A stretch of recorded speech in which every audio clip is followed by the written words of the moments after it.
ஊரே வேடிக்கை பார்க்க 2 மாடி கட்டிடத்தின் முகப்பில் குதிப்பது போல அமர்ந்திருக்கும் இவர்தான் செல்போனுக்காக விபரீத முடிவுக்கு முயற்சித்த 17 வயது சிறுமி.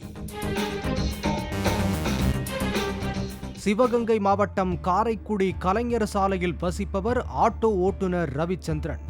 இவரது 17 வயது மகள் 12ஆம் வகுப்பு முடித்துவிட்டு கல்லூரிக்கு செல்ல உள்ள நிலையில் எப்போதும் செல்போனில் மூழ்கி கிடந்ததாக கூறப்படுகிறது.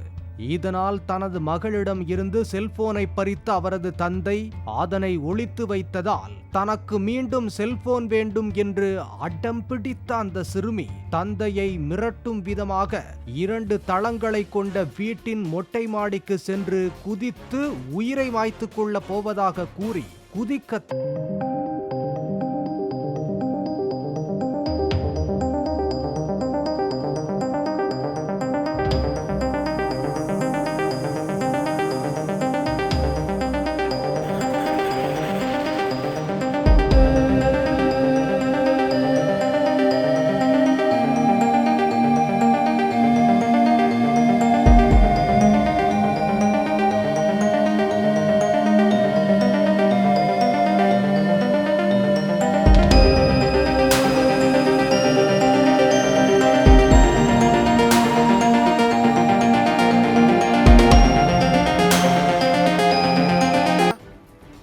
நாங்க நிவர்த்தி பண்றோம்.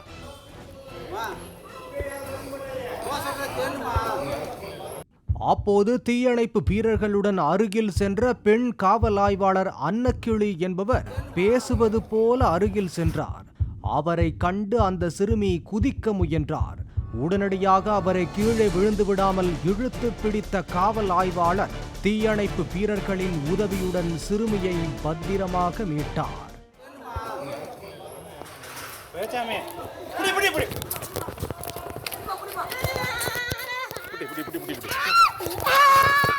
திமிரிய சிறுமியை குண்டுக்கட்டாக தூக்கிச் சென்ற காவல் ஆய்வாளர் அன்னக்கிளி மற்றும் தீயணைப்பு துறையினர் மாணவிக்கு அறிவுரைகள் கூறி தந்தையிடம் ஒப்படைத்தனர்.